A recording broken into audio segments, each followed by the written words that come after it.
예, 오늘 예배 함께한 여러분들을 주님의 이름으로 축복합니다. 옆에 분과 인사하실까요? 주님의 이름으로 축복합니다. 네, 하나님께서 이 시간 또 말씀의 은혜와 능력으로 여러분들을 세워주시는 시간 되기를 주의 이름으로 축복합니다. 우리 지난주 말씀 혹시 기억하십니까? 우리의 마음을 담아야 된다. 우리가 하나님께 우리의 마음을 드려야 된다. 다른 걸 다 주어도 우리의 마음을 안 드리면 아무 소용이 없다라고 말씀을 드렸습니다. 그죠? 만약에 부부가 있습니다. 부부가 있는데 남편이 아내에게 너무 잘해요. 너무 잘해요. 너무 자상해요. 집에 오면 밥 먹었냐? 오늘 하루 잘 지냈냐? 애들은 잘 지냈냐? 다정하게 물어보고 내가 도와줄 건 없냐? 쓰레기도 비워주고 청소도 하고 빨래도 돌리고 너무 잘해줘요. 그런데 중요한 건 이 남편이 그렇게 잘하는데 한 달에 한두 번씩 어디 출장을 가요. 알고 보니 다른 여자가 있었던 겁니다. 그 남자가 그 아내에게 했던 것이 마음이 담긴 걸까요? 자기가 한 죄를 저지르기 위해서 그냥 잘해준 것일 뿐일 겁니다. 마음이 안 담긴 거라는 것이 바로 이런 뜻이죠. 우리가 하나님 앞에 우리의 마음을 안 드리면 그것과 똑같은 겁니다. 성경은 그래서 하나님과 우리의 사이를 부부관계에 많이 표현합니다. 야, 너희들 나한테 마음을 안 주고 너희들이 세상 속에서 나 없이 너네 마음대로 살아가는 거 영적인 불륜이야. 이렇게 얘기를 하고 있습니다. 우리가 과연 그런 삶을 살아가고 있지 않은지 우리의 삶을 돌아보았으면 좋겠습니다. 하나님께 우리의 마음을 다해서 하나님, 나 하나님밖에 없어요. 하나님밖에 없어요. 나 하나님밖에 없잖아요. 하나님 아시잖아요. 하나님밖에 없잖아요. 하나님 그거 아시잖아요. 우리가 이렇게 하나님과의 그 관계를 바르게 세워나갈 수 있는 우리의 마음을 들음으로 하나님과의 그 믿음의 관계를 바르게 세워가는 여러분들의 모습이 되었으면 좋겠습니다. 미국의 스탠퍼드 대학의 심리학 전공대학원이셨던 엘리자베스 뉴턴이 지식의 저주라는 그러한 실험을 통해서 지식의 저주라는 것을 이렇게 얘기했습니다. 사람들을 두 팀으로 나눠서 한 팀에게는 두드리는 역할을 하고 다른 한 팀에는 두드리는 소리를 듣고 어떤 곡인지 맞추도록 했습니다. 듣는 팀은 이 결과가 어땠을 것 같습니까? 한 120곡을 이렇게 두드렸다고 합니다. 그 중에서 3곡밖에 알아맞히지 못했다고 합니다. 심지어 징글벨 징글벨 이렇게 쉬운 노래, 간단한 노래 있잖아요. 그 노래도 두드리는 소리만으로 정확하게 무엇인지 맞추기 어려웠다는 거죠. 두드리는 팀에게 물어봤다고 합니다. 우리가 이렇게 두드리는데 이렇게 잘 두드렸으니까 몇 곡 정도 맞출 것 같습니까? 절반 이상은 맞출 것 같다. 그렇게 이야기를 했다고 합니다. 그런데 결과는 어떻습니까? 거의 맞추지 못했다는 거죠. 이게 뭐냐 그러면 내가 알고 있는 것도 당연히 남이 알고 있겠지. 내가 알고 있는 걸 당연히 남도 알고 있겠지. 이것을 이렇게 모든 사람들이 여기고 있다라는 거죠.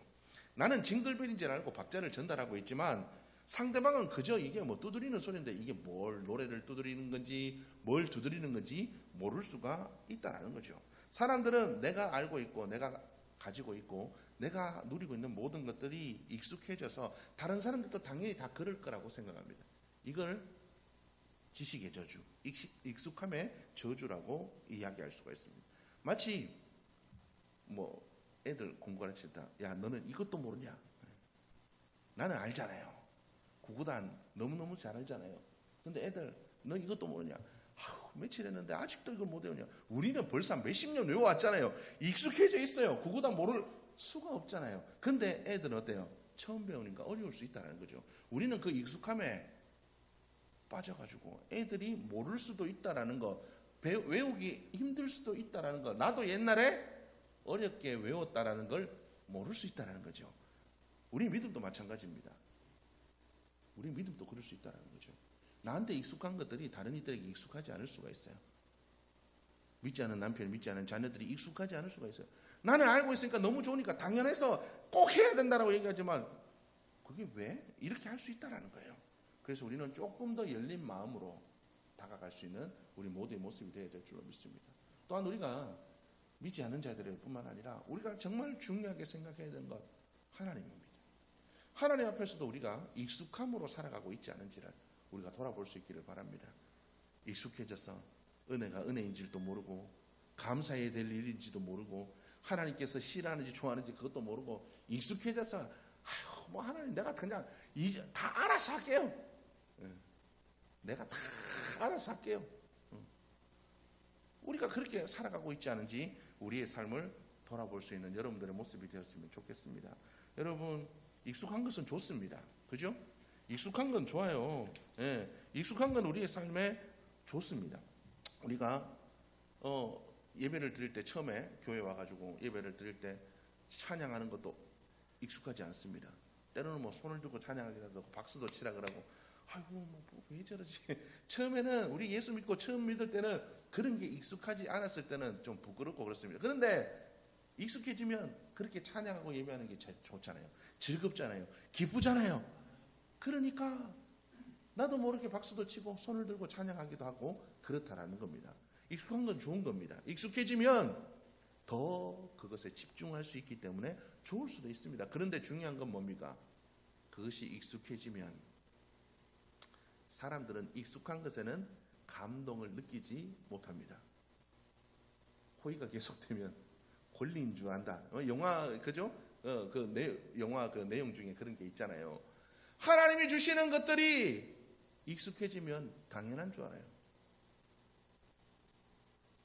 하나님이 우리를 구원해 주신 것만 해도 큰 은혜입니다. 예수 그리스도의 십자가를 당신의 하나뿐인 아들을 우리 위해 보내주신 것만으로도 감사해요. 우리가 그래서 어떻습니까? 하나님 주님 한 분은 만족하겠습니다. 그랬잖아요. 하나님만으로 만족하겠습니다. 하나님의 그 은혜. 내 평생 그 십자가의 그 사랑으로 만족하며 살겠습니다. 그래놓고 어떻습니까? 하나님 앞에 하나님과 그 교제하면서 기도하면서 응답해주면 좋아가지고 이랬다가 나중에 그게 익숙해지면 어떻습니까? 응답 안 해주면 하나님한테 섭섭하고 삐지고 그렇잖아요. 맨날 들리는 말씀이 뭐 하나님 말씀 들어도 그저 그렇고 예전에는 그냥 목사님 입만 열어도 은혜 됐는데 지금은 아휴 뭐가 귀도 들어오지도 않고 왜 저러나 익숙해져서 그렇습니다. 익숙해져서 감동이 떨어져서 그렇습니다. 우리가 그렇잖아요. 여러분 새집 처음 사서 새집 첫집 기억하시죠? 얼마나 좋았습니까? 그 첫집 월세 살던 그 서름에서 벗어나가 내 첫집 살 때 기분이 어때요? 와, 기분이 째질 것 같습니다.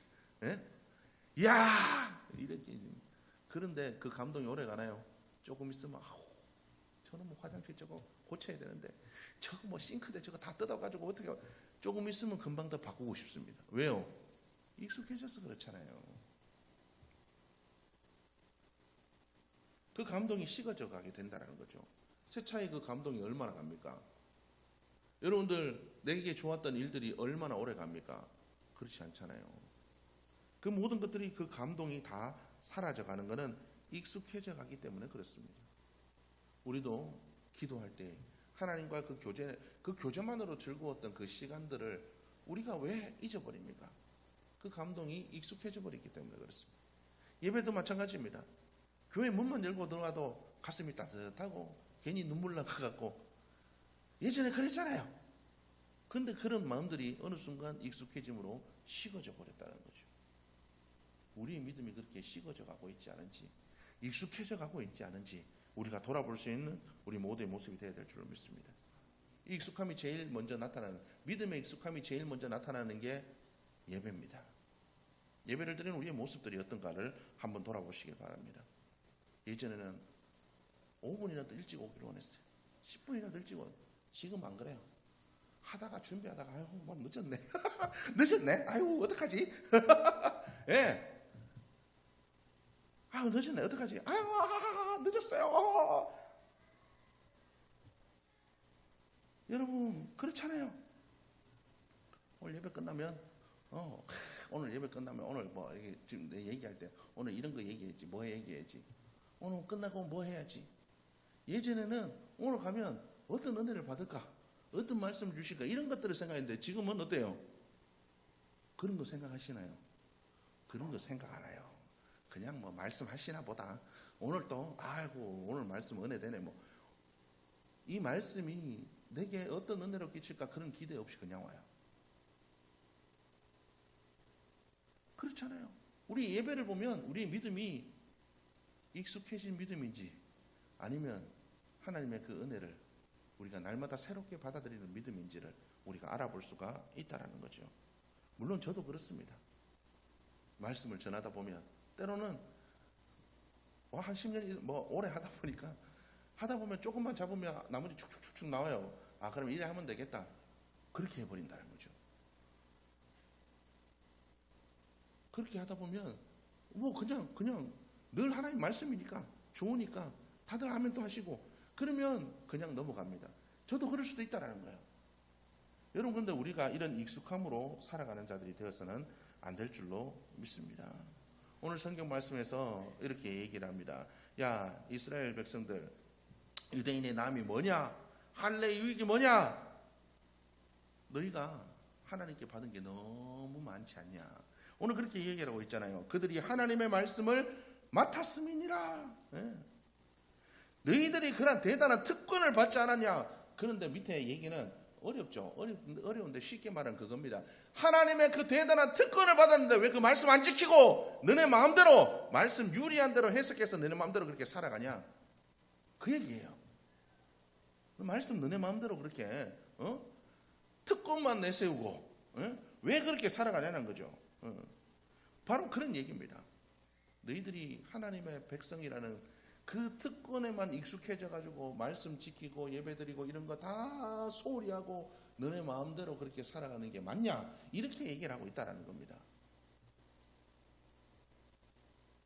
뭔 일만 있으면 하나님이 우리 하나님이니까 진짜 하나님하고 전혀 상관없는 삶 살다가 딱 무슨 일 터지면 전쟁이 일어나면 하나님이 우리 하나님의 백성이니까 하나님 왜 우리 안 도와주십니까? 내 마음대로 말씀도 하나도 안 지키고 그냥 그렇게 살다가 삶에 무슨 일이 있으면 하나님 나한테 왜 그러십니까? 너네 그렇게 살고 있지 않냐? 너네 그래 말씀 지킨다라고 얘기하지 예배 드린다고 얘기하지 그런데 너희 예배 드리고 말씀을 지키고 하는 것들이 과연 너네가 마음을 다하여서 나한테 예배를 드리는 거냐? 그냥 하나님의 백성이기 때문에 엄마도 예배드리고 할아버지도 예배드리고 할머니도 예배드리고 증조 할머니 증조 조상 대대로부터 내려왔는 우리 예전에 제사 솔직히 제사 무슨 의미인지 알고 제사 드립니까? 그런 거 없잖아요. 그냥 조상 대대로 그렇게 해왔기 때문에 하는 겁니다. 그냥 제사의 유래에 대해서 그 유구에 대해서 경전에 대해서 알고 제사하는 사람 누가 있습니까? 없잖아요. 저 성균관 거기 그쪽 뭐 유생들이나 그렇게 하지. 그거 의미 정확하게 알고 그 무슨 내용인 줄 알고 왜 그렇게 해야 되는지 정확하게 다 알고 그냥 조상대대로 이렇게 했기 때문에 홍동백성 그렇지 그렇게 하고 다 그렇게 했잖아요. 그렇게 드리는 것처럼 하나님 앞에 예배 드리는 것도 우리 아버지 어머니 제사 드릴 때는 양 요렇게 한 방에 딱 잡아가지고 내장 다 꺼내가지고 이렇게 예배 드리는 거야. 하나님 앞에 드릴 때는 다른 거 안 갖고 가고 이렇게 양 가지고 제사 드리는 거야. 안식일은 지키는 거야. 그냥 그렇게 대대로 배워왔기 때문에 너희들 그냥 그렇게 하나님 앞에 예배 드리는 게 그게 무슨 의미가 있냐? 왜 예배를 드리는지 이 예배를 통해서 뭐가 이루어져야 되는지 아무것도 모르고 그렇게 익숙하게 그냥 조상대대로 내려오는 대로 그냥 하나님의 백성이라고 그냥 그 특권에만 젖어가지고 그렇게 하는 거 그게 무슨 의미가 있냐? 그렇게 얘기하고 있는 게 오늘 로마서 3장의 내용이라고 할 수가 있어요. 우리가 이런 익숙함에서 벗어나는 자들이 되어야 될 줄 믿습니다. 우리 예배도 그냥 주일이 되니까 당연히 드려야 되는 것처럼 그렇잖아요. 당연히 주일 되니까 당연히 나 예수 믿으니까 하나님 자녀니까 그냥 당연히 익숙하게 그냥 당연이라는 건 없습니다. 우리가 그렇게 예배를 드려서는 안 된다는 거예요. 매일매일의 삶들 속에서 우리가 하나님 앞에 익숙함으로 예배를 드리는 것이 아니라 기쁨으로 예배를 드리는 자들 매일매일 처음 만나는 것처럼 매일매일 사랑하는 이를 만나는 것처럼 우리가 그렇게 주님 앞에 예배를 드릴 수 있는 우리 모두의 모습이 되어야 될 줄로 믿습니다. 여러분, 우리가 그런 믿음의 모습으로 살아갈 수 있기를 주님으로 축복합니다. 예배를 드리는 이 순간이 설레야 됩니다. 기도하는 그 순간들이 하나님께서 내게 오늘 무슨 말씀을 해주실까 기대하는 시간들이 되어야 됩니다. 우리가 그렇게 그렇게 예배하고 기도하며 주님 앞에 나아갈 수 있는 우리 모두의 모습이 되어야 될 줄로 믿습니다. 여러분, 그렇지 않다면 우리 예배는 이사야 선지자를 통해서 말한 것처럼 그저 왔다가 예레미야 선지자를 통해서 했던 것처럼 그냥 왔다가 땅만 밟고 가는 겁니다. 예배당만 밟고 가는 겁니다.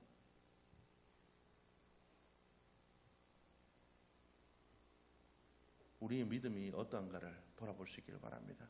익숙함에 젖어서 그저 예배 시간 됐으니까 예배 드리고 그냥 기도하면 응답해 주신다니까 기도하고. 여러분, 기도 왜 해야 돼요? 기도 왜 해야 돼요? 내 소원 이루려고 기도하는 거 그거 잘못된 겁니다. 계속 얘기하잖아요. 기도는 하나님과의 대화예요. 하나님 계신 것처럼 여러분 그렇게 기도. 천정언 자매 혹시 기억하시나요? 다니엘 기도회 때 항암, 그죠? 항암 치료 80회를 받고 견디고 있는 병원에서 1년밖에 못 산다. 너 1년이면 이제 끝난다. 준비해라. 길어야 1년이다라고 얘기했는데 지금까지 하나님의 은혜로 잘 살고 있습니다. 물론 이제 항암을 계속 받고 있죠. 근데 그 청정은 자매가 그래요. 자기가 하나님 앞에 큰 은혜를, 하나님을 그렇게 믿지는 않았지만 하나님을 만나고 보니까 하나님이 너무 좋아서 하나님 앞에 자기가 그렇게 얘기를 했대요. 항상 하나님 옆에 있는 것처럼 쉴 새 없이 조절 하나님 이렇죠 저렇죠 오늘은 뭐 할까요 저 할까요 누구 만나면 뭐 할까요 쉴 새 없이 그렇게 얘기했대요. 근데 중요한 건 하나님이 그걸 너무 기뻐하시더래요.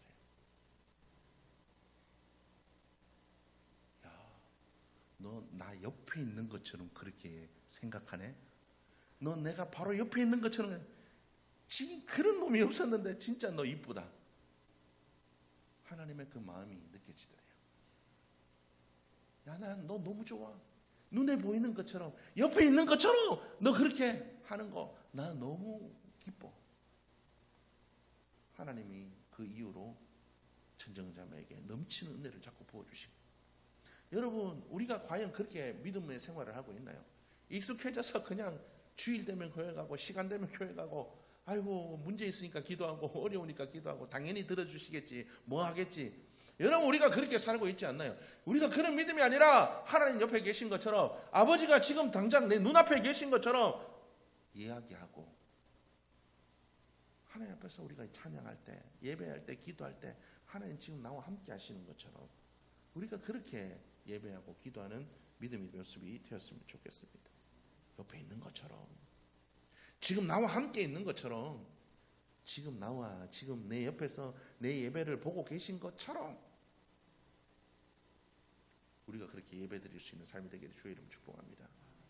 익숙해지면 그렇게 되지 않습니다. 익숙함에서 벗어나야 됩니다. 그러려면 어떻게 해야 돼요? 본질을 회복해야 됩니다. 십자가의 은혜를 회복해야 됩니다. 그래서 우리는 끊임없이 은혜를 사모하는 자들이 되어야 됩니다. 다시 복음을 붙잡는 자들이 되어야 될 줄로 믿습니다. 여러분, 우리가 하나님을 찾지 않아도 불편하지 않죠? 일주일 내내 하나님을 절박하게 안 찾아도 안 불편하지요? 하나님 없이 살아도 별로 불편하지 않죠? 여러분, 우리가 그렇게 된 게 언제부터입니까? 절박하게 하나님을 찾지 않아도 불편하지 않게 된 지가 오래되지 않았습니까? 그렇다면 우리의 믿음을 돌아보는 자들이 되어야 될 줄로 믿습니다. 우리의 믿음을 깊이 돌아봐야 됩니다. 처음 믿었던 그때로, 하나님의 은혜에 감격했던 그때로, 하나님 무슨 말씀만 주셔도 말씀이 힘이 되고 말씀이 위로가 되고 말씀이 찔림이 되고 말씀이 은혜가 되던 그 시절로 돌아가야 됩니다. 하나님 돌아가게 하여 주옵소서. 이 익숙함을 벗어나게 해 주옵소서. 그렇게 기도하며 나가는, 그래서 우리가 익숙함을 떨쳐버리고 늘 주님 앞에서 받았던 그 은혜 그대로 늘 누리며 살아갈 수 있는 여러분들의 모습이 되었으면 좋겠습니다. 우리가 다른 대안으로 살아가는 자들이 되어서는 안 됩니다. 다른 대안이 없습니다. 십자가밖에 없습니다. 그리스도인에게는 오로지 십자가밖에 없습니다. 오로지 십자가를 바라보고 십자가만을 의지하고 우리가 십자가를 우리의 목숨처럼 살아가는 우리 모두의 모습이 되어야 될 줄로 믿습니다. 요한계시록에 4대 교회에 대해서, 교회에 대한 그 이야기들이 나오죠. 거기서 뭐라고 얘기하냐면, 내가 말하기를 나는 부자라 부유하여 부족한 것이 없다나 내 곤고한 것과 가련한 것과 가난한 것과 눈먼 것과 벌거벗은 것을 알지 못하는도다. 하나님 없어도 잘 사는 것 같죠? 근데 알고 보면 잘 사는 게 아닙니다. 우리의 영혼은 병들어가고 썩어져 가고 있습니다. 돌아볼 수 있기를 주의 이름 축복합니다. 돌이켜야 됩니다. 어디서부터 멀어졌는지 돌아보고 주님께로 돌이켜 가까이 나가는 믿음의 모습이 되어야 될 줄로 믿습니다.